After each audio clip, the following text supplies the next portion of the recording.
1 Timothy 2, verse 9. This is a passage in Scripture. Used to be well read in many Adventist churches. Today has become something of more a taboo to talk about something like this. We start getting almost the same type of attitude that God's people in ancient Israel times and Isaiah's time gets. So we've kind of shut this passage and just moved it aside a little bit. But it's fitting to talk about it here. 1 Timothy 2 and verse 9. God says, in like manner also, that women adorn themselves in modest apparel, with shamefacedness and sobriety, with broidered hair, not with broidered hair, or gold, or pearls, or costly array, but which becometh women professing godliness unto all good works. This is instruction that God has for women, but it also applies to men too. We have our faults in this, but how do we profess godliness? By dressing modest, which calls attention not to ourselves, but to God.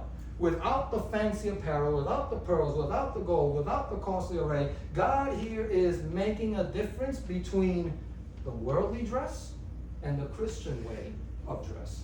Because I'm going to tell you all, men, if you dress like a lazy slob, people are going to think you are a lazy slob.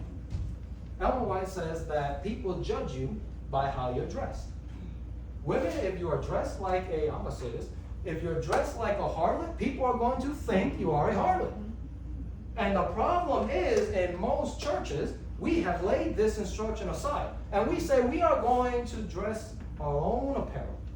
We're going to have our own way of dressing. Forget about the standards of God. We are going to go, the Lord knows my heart. The heart is deceitful above all things and desperately wicked. Who can know it? And Jeremiah said that to the same people that Isaiah is talking to. We don't want to have an order and standard in the church. We want to go with our own things. You know, I'm gonna go as far to say this. When I was in Guatemala, when I was with Amazing Facts, we spent 3.5 weeks down there, and we were doing an evangelistic series, and it was about maybe 20 of us, and each church was assigned 2 evangelists. So we stayed in the countryside, and the church that I was assigned to was in town, in the city. It was about maybe a 15-20 minute drive. So the elder would pick me and my partner up, and we would always drive, go through the same route every single day.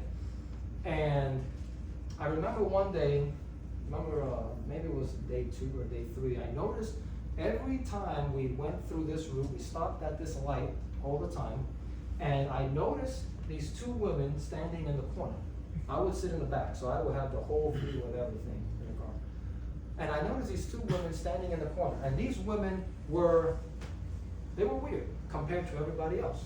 Because everybody else walking the street, Guatemala is a place where at least the part where I was in, they had some standards in how the way they dressed. They were more old-fashioned. Every woman walking those streets was modestly covered. But these 2 women were different. They had the ornaments on. They were showing parts of their body. And I was always, I don't get it. Okay, maybe there's just a few people. By the time night 4, night 5 came, and I would see these same women standing in the corner, it dawned on me. I said, these are 2 harlots, soliciting themselves. And that's why they're dressed in this way, to attract. With the makeup, with the jewels, with miniskirts and certain things. And I looked at them, and it dawned on me. God is saying, look at them carefully. And it dawned on me. I said, wait a minute. I said, you know, and this is sad, I have seen, how do I word this? I said, I have seen women go into the church, Adventist women into the church. I have seen them in the platform singing, and they are dressed more immodest than the harlots that I saw in the street. But guess what? If you say something, you'll probably be treated the same way they treated Isaiah and Jeremiah. Get you out of the way. We don't want to hear it, even though there's a standard. And I said it's sad that even amongst God-professed people, there are sometimes I say, well, how about this? I'm going to give you another one. I don't understand this logic maybe because I'm a guy. Not trying to be sexist here or anything. I just don't really understand it. Maybe you all can answer this question for me. It hasn't happened to me, but I've heard stories of other people, and I'm like, okay, so you accidentally walked into a dressing room or into a room, you thought there was nobody there, and it just so happens to be that there was a woman dressing up there, and she scrammed and said, get out. Why? Because she was in her undergarments. And by natural, she's ashamed at you looking at her like that. But that same woman will go to the beach dressed in the same undergarments. And I'm saying, wait a minute, it's the same two-piece that you have on. You're still revealing 98% of your body. So it's wrong for a guy to, and God forbid, the husband of that woman would get on your case for barging into his wife like that, but then he'll be proudly parading his wife on the beach. Look at my naked wife. Makes no sense. Is it wrong to look at a woman in her undergarments, but okay in a bikini? Is the same two-piece thing.